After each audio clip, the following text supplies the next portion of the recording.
జరుగుతున్నది, ఏం జరగబోతున్నది అన్న దాని మీదనే కనబడతా ఉన్నాయి. నిన్న ప్రధానమంత్రి మోదీ అధ్యక్షతన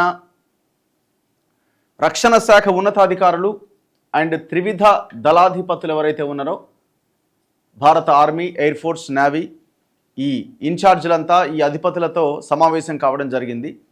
ఒకటే ఒక్క క్లియర్ ఎజెండాతో భారత ప్రభుత్వం ఉన్నట్టుగా కనబడుతున్నది.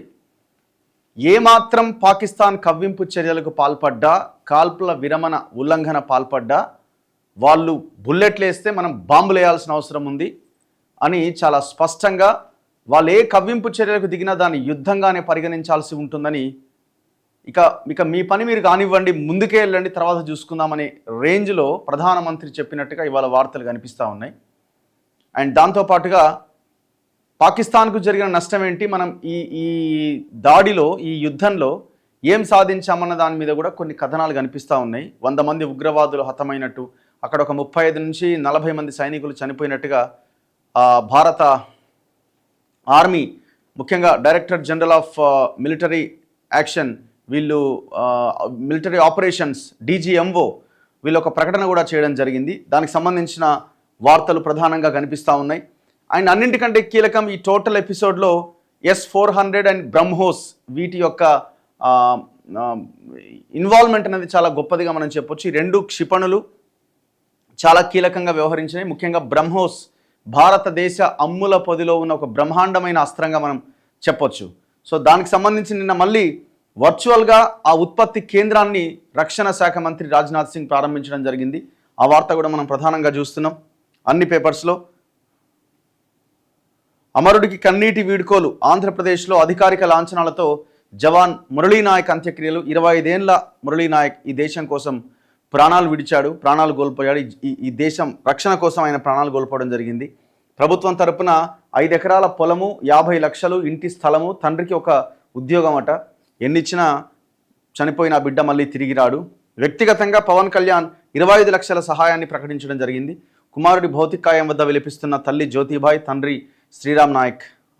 ఆ ఫొటోస్ మనం చూడొచ్చు.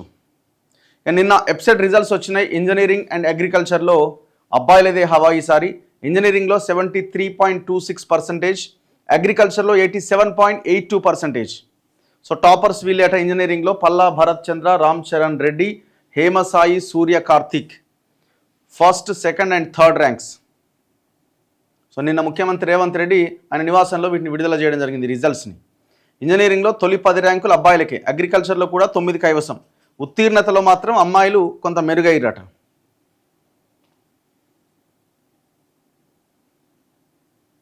సో ఇట్లా ఆల్ పేపర్స్లో గో. ఆంధ్రజ్యోతిలో పాకిస్తాన్కు భారీ నష్టం, 35 నుంచి 40 మంది సైనికుల మృతి, 100 మందికి పైగా ఉగ్రవాదులు హతం అన్న బ్యానర్ ఐటమ్ చూస్తున్నాం. నిన్న DGMO director general of military operations అధికారులంతా వీళ్ళు సమావేశమై ఈ మీడియా సమావేశం పెట్టడం జరిగింది.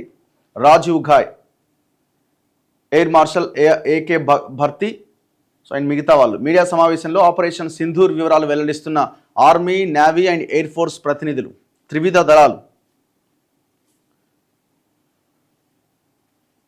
సో పాకిస్తాన్ పుల్వామా అటాక్ని మేమే చేసాం, అది మా వ్యూహాత్మక ప్రతిభ, అంటే వ్యూహాత్మక దాడిగా వాళ్ళు చెప్పుకురావడం జరిగింది. మా దేశాన్ని రక్షించడం కోసం మేము అటాక్ చేయడం జరిగిందని. దాదాపుగా పుల్వామా దాడిలో దాదాపు 40 మందికి పైగా మన భారత సైనికులు ప్రాణాలు కోల్పోవడం జరిగింది.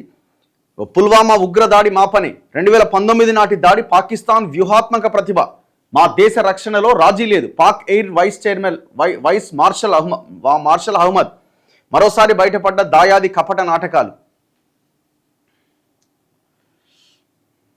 సో ఇట్లా POKను తిరిగి ఇవ్వాల్సిందే, పాక్ ఆక్రమిత కాశ్మీర్ను తిరిగి ఇవ్వాల్సిందే, ఉగ్రవాదులను భారత్కు అప్పగించాల్సిందే. ఇవి జరిగితేనే పాకిస్తాన్తో చర్చలు, మాపై దాడి జరిగితే తీవ్రంగా స్పందిస్తాం, మాకెలాంటి మధ్యవర్తిత్వం అక్కర్లేదు.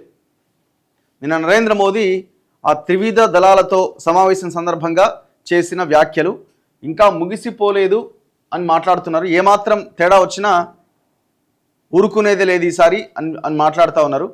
సో చూడాలి అది ఎటువైపు వెళ్తుంది ఏంటి అన్నది.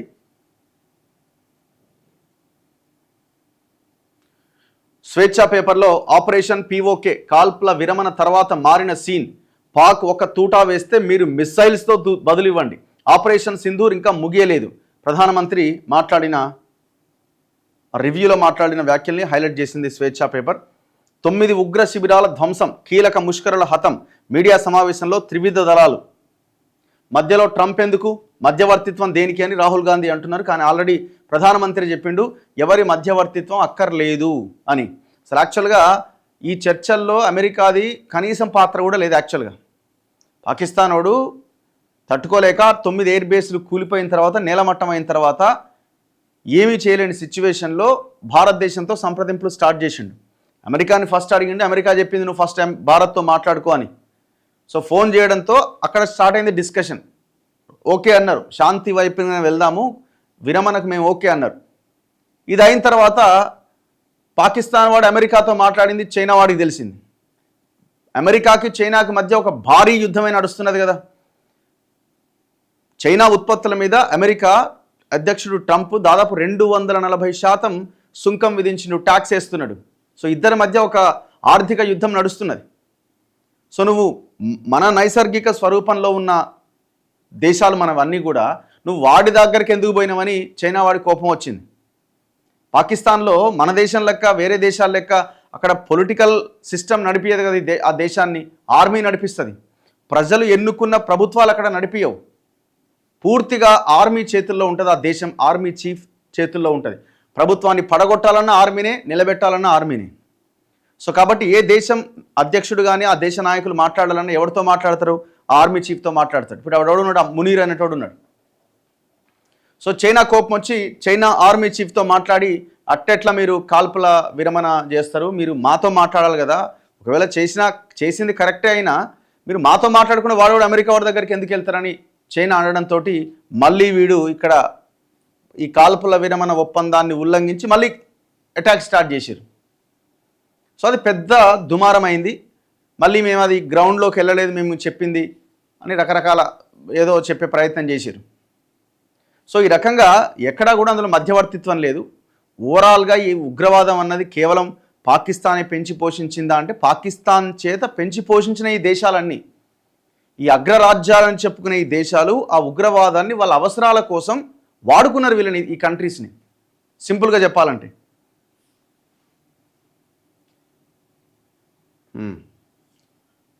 చలో. సో ఇట్లా చాలా ఇవే వార్తలు ప్రధానంగా హైలైట్ అవుతున్నాయి. వెలుగు పేపర్లో కూడా పాకిస్తాన్కు తడాఖా చూపిస్తాం, అక్కడి నుంచి తూటా పేలితే ఇక్కడి నుంచి మిస్సైల్ పైకి లేస్తుంది, ప్రధాని మోదీ హెచ్చరిక.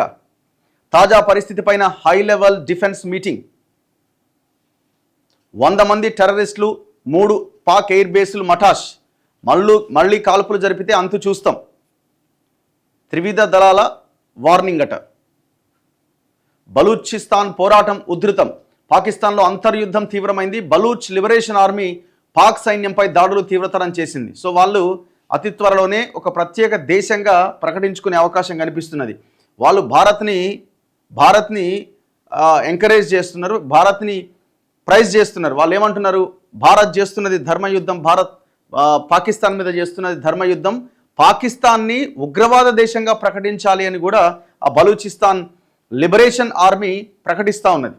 సో వాళ్ళు మరి ఎన్ని రోజులు పడుతుందో చెప్పలేం, కానీ వాళ్ళు ఒక దేశంగా ఏర్పడడానికి అవకాశాలు ఏర్పడుతున్నాయి. వాళ్ళు ఇంకా బలవంతులు అవుతున్నారు.